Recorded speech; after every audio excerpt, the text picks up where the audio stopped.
오늘 정치전망대 배종찬 인사이트K 소장님과 함께 알아봅니다. 어서 오십시오, 소장님. 안녕하십니까. 초사이어인의 귀환. 네. 2주 전에 나오셨을 때 댓글에 드래곤볼 초사이어인 생각난다는 댓글이 굉장히 많았는데 오늘도 좋게 봐주셨을 때 이야기고요. 네. 배추도사. 배추도사라뇨? 제가 KBS 더 라이브에 우리 방송에 네. 더 라이브에 출연했더니 다들 배추도사라고. 그리고 또 전통적으로는 피구왕 통키. 피구왕 통키. 네. 아, 예. 비슷하신 것 같습니다. 오늘도 그렇게 화끈한 분석 좀 부탁드리겠습니다. 알겠습니다. 지난번에도 정말 간결하게 정확하게 말씀 잘 해주셨는데요. 네. 일단은 소장님 여론조사 먼저 볼게요. 저희가 많이 참고하는 게 이제 NBS 전국 지표조사인데 11월 넷째 주 결과가 어제 나왔거든요. 요거 네. 먼저 보고 이야기 나눠보겠습니다. 차기 대선 후보 지지도가 나왔는데 이재명 후보 32, 윤석열 후보 35%, 이건 오차범위 내이고요. 심상정 후보 3%, 안철수 후보 5%, 유보가 23%였습니다. 이게 일주일 단위로 지금 발표를 하고 있잖아요. 그래서 일주일 전보다 윤석열 후보는 1%포인트 내려갔고 이재명 후보는 3%포인트 떨어진 거라고 하더라고요. 네. 자, 일단은 이렇고 지금 두 후보의 격차를 좀 보겠습니다. 다음 CG 보여주세요. 네, 보시면은 이제 격차는 계속 오차 범위 내로 2주 연속으로 지금 가고는 있어요. 플러스 마이너스 3%포인트로 알고 있는데 이게 어쨌든 격차가 좀 줄어들긴 했습니다만 이재명 후보는 올라갔다 내려가고 있고 네. 윤석열 후보도 뭐 그냥 비슷비슷한 것 같아요. 자, 이거 조사를 봤을 때 지금 두 후보가 지지율이 답보 상태인 것 같긴 하거든요. 이게 원래 대선 100일 전에 이렇게 양대 후보가 이런 현상을 보이는 게 정상적인 건지 네. 아니면은 실제로 좀 고전을 하고 있다고 봐도 되는 건지 궁금합니다. 변동성이 크다고 봐야 되겠죠. 네. 그러니까 87년도 이후에 7번의 대통령 선거가 있었거든요. 2017년까지요. 그래서 우리 시청자분들이 생각할 때는 대선 100일에 실시됐던 여론조사가 끝까지 이어지고 지속된 경우가 7번 중에 6번이나 됐어요. 지속이 됐다고요? 그렇죠. 네. 그러니까 다음 주 월요일이면은 대선 D-100일입니다. 100일입니다. 그런데 맞습니다. 이번 선거의 경우에는 다른 어떤 선거보다도 변동성이 크다. 조금 전에 답변을 안 한 태도를 유보한 경우도 한 23%죠. 네. 그 이야기는 4명 중에 1명은 모르겠다 이거예요. 그 이야기는 이번 대선이 변동성이 큰 대선, 비호감도가 큰 대선, 후보 간 치열한 접전이지만 대체적으로 긍정적인 대결보다는 부정적인 대결, 서로 간에 네거티브 대결이 상당히 강하다. 네. 그러니까 2002년 대선이 이 선거일 100일을 앞두고 실시됐던 조사 결과와 달랐던 유일한 대선이었어요. 2002년 대선. 바로 노무현 전 대통령. 노무현 후보가 네. 제가 단일 후보가 됐습니다. 이렇게 이야기를 했던 11월 24일 2002년에 그래서 12월 19일에 있었던 대선까지는 30일도 남지 않았어요. 그런데 맞아요. 이해창 후보를 역전하면서 대역전극이 펼쳐졌는데 그 외의 다른 데서는 선거 이 100일 전에 그렇죠. 100일 전에 결과가 계속 지속됐는데 이번 대선은 계속 변동이 있는 엎치락뒤치락하는 그러니까 지금 방금 소개해드렸던 결과도 이 응답하지 않은 비율도 상당히 높은 편이고 두 후보의 지지율이 오히려 더 올라가기는 그냥 내려왔다는 것이 네. 변동성이 크다. 그만큼 MZ세대인 2030 세대도 움직이고 여성들도 움직이고 중도층도 움직이고 그런 선거라고 봐야 되겠죠. 그러니까 이게 마음을 못 정한 유권자의 비중이 과거 대선보다 지금 현재 훨씬 많다고 봐도 많아요. 되겠네요. 대부분의 한 30여 %에 달하는 가까이 되는 네. 중도 MZ세대 여성이 변동성이 있다. 네. 움직이고 있다. 변화하고 있다. 이렇게 봐야 그때 되겠죠. 말씀하신 M 여중이 그렇죠. 계속 변화하고 이게 지금 있다. 난리예요. M여중이. 근데 그 같은 조사에 보면은 대선 전망이란 게 있는데 이건 지지도랑 상관없이 누가 대통령이 될 것 같습니까라고 물어봤을 때 응답하는 거라고 하더라고요. 이게 이재명 후보가 될 것 같다라는 응답이 38%였고 네. 윤석열 후보가 될 것 같다가 40%였어요.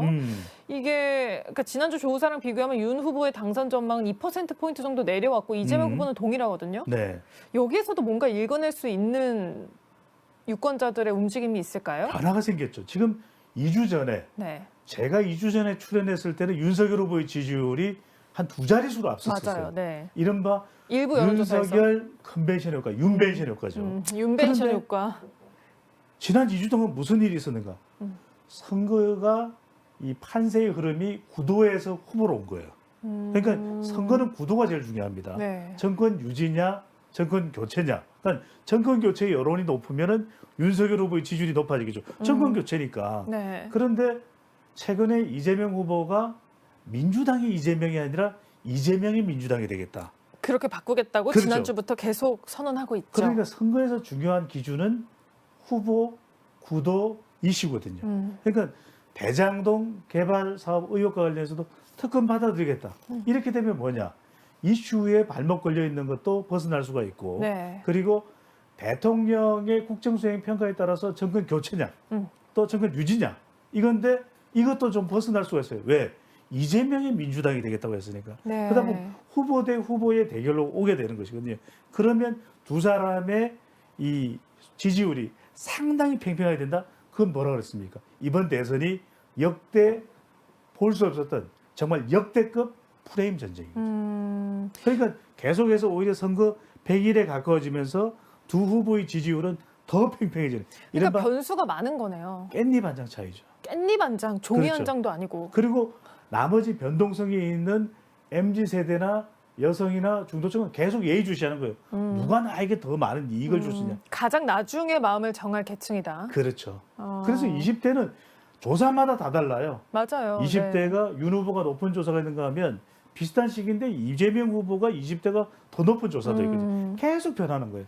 그만큼 20대, 30대의 경우에는 이 MBS 조사도 그렇고 다른 조사도 그렇고 네. 아직 마음을 결정하지 않았다가 50에서 60%대로 아주 높게 나옵니다. 그렇게 높게 보신다는 그렇죠. 건데 지금 그러면 지금 중도층, 그러니까 뭐 MZ 세대 중도층 여성에게 가장 영향을 현재 미치고 있는 변수는 뭐라고 생각하세요? 부동산도 있죠. 지금 현재 네, 부동산도 있어요. 그런데 우리가 지금 중간에 위치하고 있는 MZ 세대 여성 중도층이 가장 들여다보는 건 뭐냐? 들여다보는 것은 경부민입니다. 경은 경제, 일자리겠죠. 부동산. 또 수익이 좀 올랐으면 가상화폐 과세도 좀 유예됐으면 좋겠는 게 20대의 마음이기도 하고 네. 또 마지막으로는 민생이에요. 지금 너무 어려우니까 자영업층을 위한 건 뭐가 있느냐. 그러니까 말 그대로 너무 지금 실속 없이 전체 유권자를 대상으로 한 정책을 이야기할 때는 솔깃해지지가 않아요. 또 눈에 들어오지가 않아요. 그런데 네. 이재명 후보가 최근에 이 전국민 재난 방역지원금이죠. 철회를 했어요. 그 이유는 뭐냐면 선택과 집중이 필요하다. 청년 세대가 몰라. 그러니까 디지털 이야기가 나온 거죠. 네, 윤석열 후보도 마찬가지로 전체 국민의 2% 정도밖에 안 되는 종합부동산세 검토, 폐지 검토. 이 이야기를 왜 그랬냐. 이 파급 효과는 사실상 전 국민이거든요. 특히 이번 대선에서 제일 중요한 지역이 어디냐. 이건 절대 우리 시청자분들이 잊지 말아야 되는 게 이번 대선은요. 서울입니다. 왜 근데 원래도 그렇지 않았나요, 소장님? 그렇지도 않았었어요. 그래요? 왜 그러냐면 역대 민주당 후보 중에서 대통령 자리에 오른 사람은 서울에서 다 이겼어요. 근데 지금 여론조사는 전체적으로 망라해 보면 윤석열 후보가 서울에서 앞서가고 있어요. 이유는 부동산. 부동산이에요. 그러니까 이게 종합부동산세가 2%인데 아니 그게 뭔 전 국민이에요. 하지만 이거 너무 지나치게 확대된 거 아니에요. 이렇게 생각하셨지만 지역으로 우리가 좁혀보면 서울, 그다음에 30대의 경우에도 마용성, 노도강, 그렇지 않습니까? 맞아요. 노원, 도봉, 강북, 강서, 강동. 여기에 집을 산 30대의 경우에도 종부세 생각이 약간 나요. 내년부터는 종부세 부과 대상자가 더 늘어나는 거 아니야? 나도 되는 거 아니야? 이게 부동산의 파급 효과가 그거거든. 아니 대장동 아파트하고 관련 없는 사람은 솔직히 무슨 50억 퇴직금 거니까 화가 나죠. 그런데 부동산이라는 것은 내일이니까. 그렇죠. 일파만파 퍼지는 거예요. 그러면 종부세가 사실 부과된 인원의 비중은 전 국민의 2%밖에 안 그렇죠. 되지만 그게 종합부동산세는. 선거적으로 봤을 때는 서울에는 훨씬 그 적용되는 그렇죠. 범위가 넓고 그래서 사람들이 그걸 내 문제로 받아들이는 경우도 민주당이 생각하는 것보다는 훨씬 더 클 수 있다는 거네요. 그래서 이재명 후보의 국토 보유세보다는 윤석열 후보의 종합부동산세 폐지 검토가 더 주목을 받는 거예요. 그게 더 먹히고 있다. 그렇죠. 여기서 중요한 건 뭐냐면 이번 대선은 참 독특한 것이 경기도와 인천까지 포함할 수도 있습니다. 서울과의 경쟁 심리가 작동되고 있어요. 그러니까 경기지사직을 여기만 이재명 후보, 예. 그리고 서울 지역에서 부동산 이슈를 견인하고 주도해가는 윤석열 후보. 그런데 역대 민주당 당선 후보 중에서 서울을 이기지 못한 후보가 없거든요. 그리고 2012년의 경우에는 문재인 후보가 선거에서는 졌지만 서울을 이겼어요. 네. 그러니까 민주당 후보에게는 그만큼 서울이 중요하다. 그렇죠. 이 문제를 의석수도 어떻게 많고. 그렇죠. 네. 이재명 후보가 해결해 나가는. 그 지역적으로 보면 역대 어느 대선보다도 서울이 이렇게 주목을 받았던 적이 없습니다. 그래서 오히려. 영남, 호남은 거의 결정이 돼 있다. 충청의 경우는 중요한데 유권자 수가 서울에 비하면 턱없이 적거든요. 그러니까 맞습니다. 중요한 충청이지만 더 크게는 서울.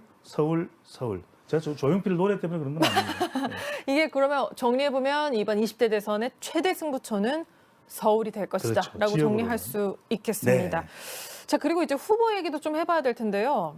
이재명 후보랑 윤석열 후보가 후보 확정된 이후와 지금의 모습이 좀 달라요. 어떤 점이 두 후보가 각각 달라졌다고 가장 크게 달라진 것은 이재명 후보도 그렇고 윤석열 후보도 그렇고 어떻게 하면은 좀 더 많은 지지층을 확보할 수 있을까, 태도 변화가 발생했어요. 그 자세가 좀 두 분 다 낮아진 것 같아요. 낮아졌죠. 왜 네. 낮아졌느냐?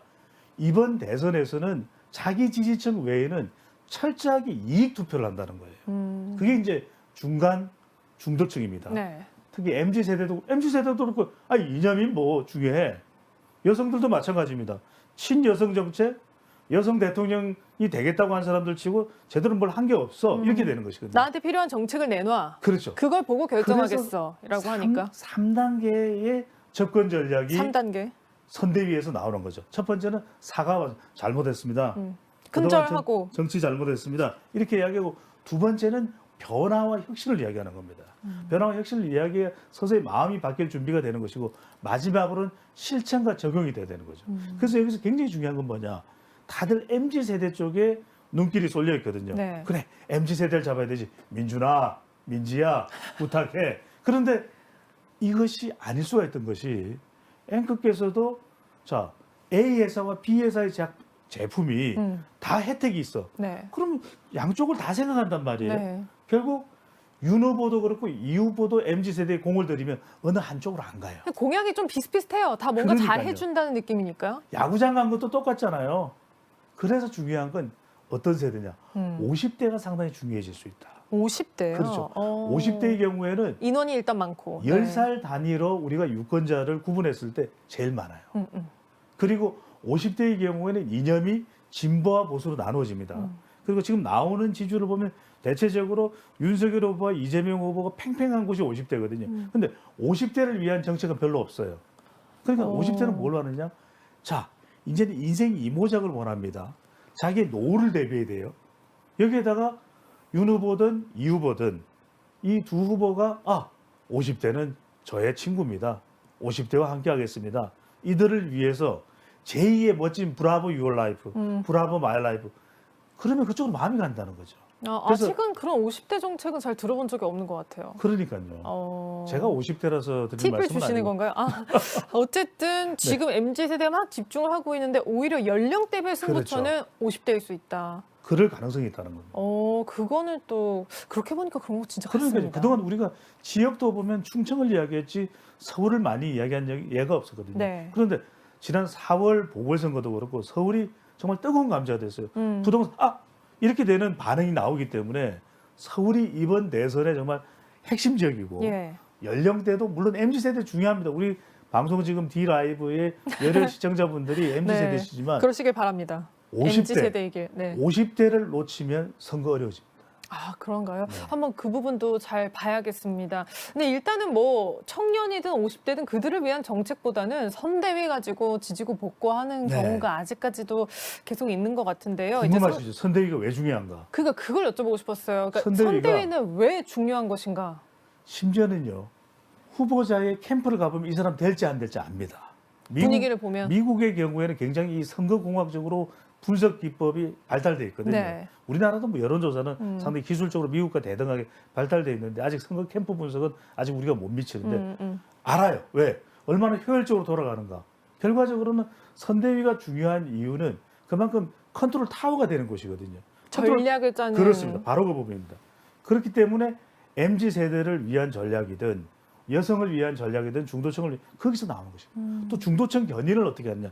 이 캠프에 참여하는 사람들이 그런 중도층을 견인해 줄 수 있는 인물이냐. 그러니까 이 김종인 전 비대위원장의 윤석열 후보 아직까지도 몰라요. 결과가 어떻게 될지를. 계속 공을 들이는 이유는 그 중도층을 견인하기 위한 거죠. 마치 반지의 제왕에 나오는 이 간달프처럼 그런 역할을 김종인 전 비대위원장이 바라면서. 2012년, 2016년에 각각 다른 정당에서 했단 말이거든요. 마지막으로 중요한 것은 위기 대응입니다. 위기 대응을 어떻게 해줄 수 있냐, 이 선대위가. 네. 그건 후보가 감당 못하는 부분이거든요. 개인이 설령 리스크를 유발하더라도 그거를 그렇죠. 선대위가 잘 막아줄 수 있으면 좋은 거고 같이 이렇게 굴러가기 시작하면은 그거는 정말 이제 지지율 하락으로 이어지는 거군요. 그렇죠. 바로 그런 이 선대위의 역할이 얼마나 기능적으로 유기적으로 움직이느냐에 따라서 이번 선거에서 중요한 M 여중도 그렇고 서울도 그렇고 충청도 그렇고 심지어는 지지정당이 없다는 무당청까지도 거기에 영향을 받아요. 저 후보가 저 정도 대응하는 걸 보니까 태도를 보는 거죠. 후보가 선대위를 구성하는 태도와 노력과 또 흐름을 보니까 저 후보는 긍정적이다, 부정적이다. 이렇게까지도 영향을 줄 수 있습니다. 많은 영향을 줄 수 있기 때문에 그렇기 때문에 선대위 뉴스를 잘 보고 저들이 어떤 메시지를 내는지를 보는 게 중요하겠네요. 그럼요. 첫 보면 M이다. 이게 되는 거죠.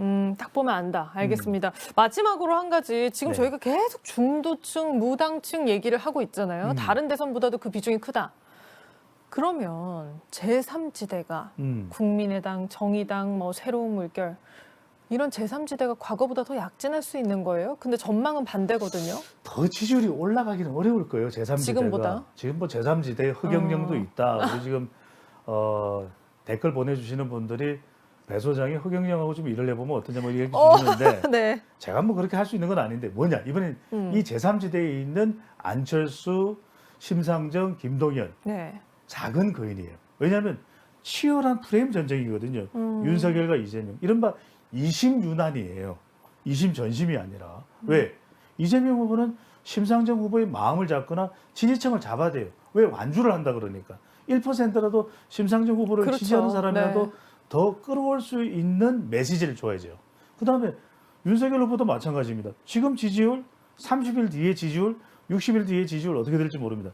중도나 중도 보수의 지지율을 가지고 가는 것이 안철수 후보거든요. 그러면 안 후보의 지지층들을 어떻게든 가져올 수 있을까? 완주한다면, 안 후보가 완주한다면. 그렇기 때문에 이, 심, 윤, 안이 되는 거죠. 그러면 양측의 경쟁이 더 치열하기 때문에 제3지대가 움직일 공간은 역설적으로 더 없다. 그렇죠. 그러니까 이제 제3지대 후보 스스로가 발광할 수 있는 여지는 크지 않지만 윤석열, 이재명 후보가 제3지대 후보들의 지지층을 견인해 오기 위한 노력은 더 치열해질 수밖에 없죠. 몸값은 더 올라가겠네요. 그렇죠. 알겠습니다. 지금 김어준 님이 또 신주어 나왔다. 이심, 윤안. 김어준이 우리하는 그 김어준인가요? 그분은 아닌 것 같습니다. 알겠습니다. 소장님 오늘 말씀은 여기까지 듣고요. 저희 다음에 또 뵙고 전망을 듣도록 하겠습니다. 오늘 감사합니다. 고맙습니다.